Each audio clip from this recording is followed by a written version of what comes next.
Now, a police officer who took his own life in May was a violent rapist who carried out a spate of sexual attacks and attempted murders of women over at least 14 years, the BBC can reveal. Police Scotland Constable Alan Greer's offending dates back to at least 2012, when he raped a vulnerable woman he'd met just hours previously while on duty. BBC Scotland's investigations correspondent Mark Daly has the story. This is Police Constable Alan Greer. In May this year, after 17 years of apparent unblemished service, Greer took his own life, leaving a wife and child. Colleagues were shocked at the news of his suicide. Some were even angry that police bosses had stated in an all-staff message that at the time of his death, he was suspended and under criminal investigation. We can now reveal why. Alan Greer was a serial rapist, with a history of offending dating back at least 14 years. The Australian native identified his first known victim in 2012 while he and other uniformed colleagues attended the home of a vulnerable Glasgow woman. He returned alone a few hours later and raped her. She reported the attack late last year, sparking one of Police Scotland's biggest ever anti-corruption inquiries. I think it would be fair to say that this is a truly shocking investigation. This officer has clearly abused his power and that he has revisited someone that he's encountered in the course of his duties. But this victim was brave enough. She had the courage and confidence to come and speak to us. And that really was the trigger point for us starting our investigation. Greer was arrested and his phone seized.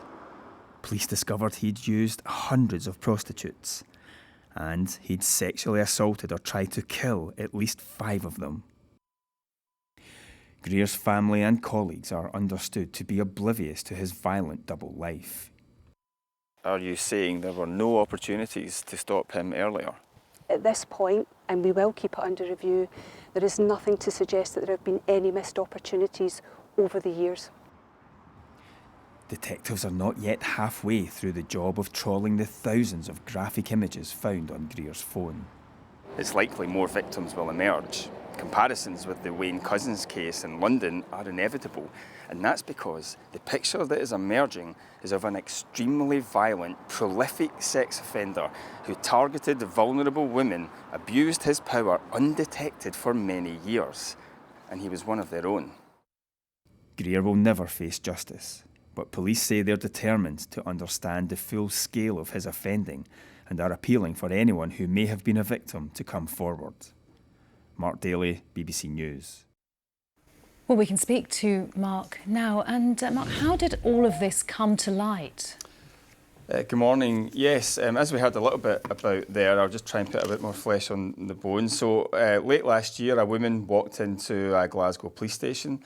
She wanted to tell police about something that had happened to her 14 years previously. She said she had hoped to report that she had been the victim of a crime.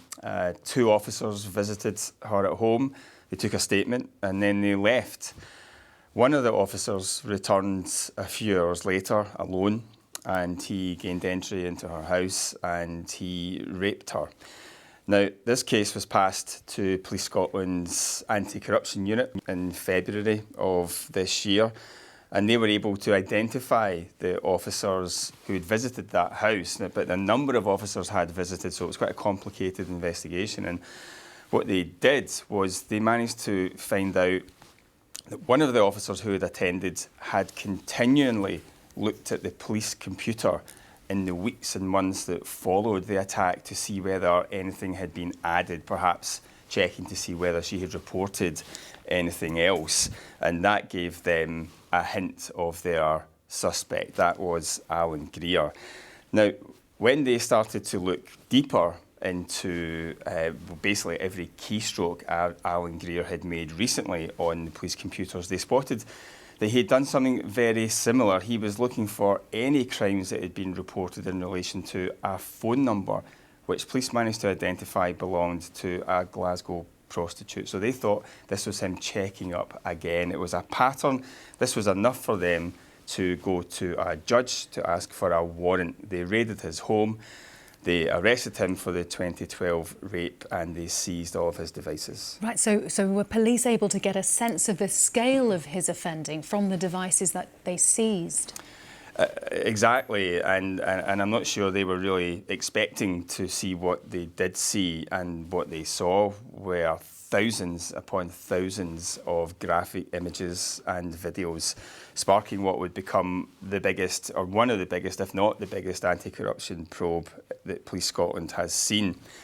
These images contain evidence of hundreds of contacts with Glasgow prostitutes and evidence that Greer violently sexually assaulted or attempted to rape, or attempted to murder at least 5 of them. Now, all of those women have been identified, traced and statements taken. A further 3 victims have also been identified.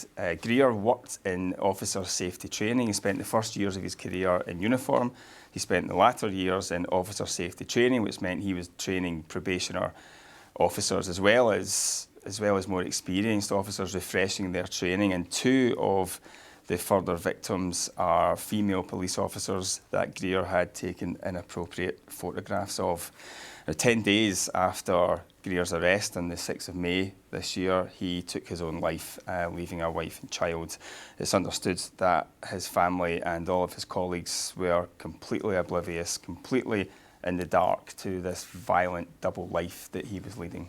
And Mark, can any comparisons be drawn with the Metropolitan Police's case of Wayne Couzens, in which vetting checks failed to stop him from going on to commit murder? Is there any sense of that here? When I first heard about this story several weeks ago, my sources were telling me, look, this is going to be big. This is going to be Scotland's Wayne Couzens moment. And you can see why these comparisons are being drawn. This was a prolific, violent sex offender operating under cover for years, undetected, who abused his power and targeted vulnerable women, and he was one of their own. So you can see why these comparisons are being drawn. Police Scotland say it's not helpful to draw these comparisons. They insist that there were no red flags missed, no opportunities to stop Greer's offending any sooner, and they say that with the strict vetting procedures they have in place now, Greer would never have passed the vetting. Assistant Chief Constable Lynn Ratcliffe spoke to the BBC, and she sought to reassure the public that they could still trust the police.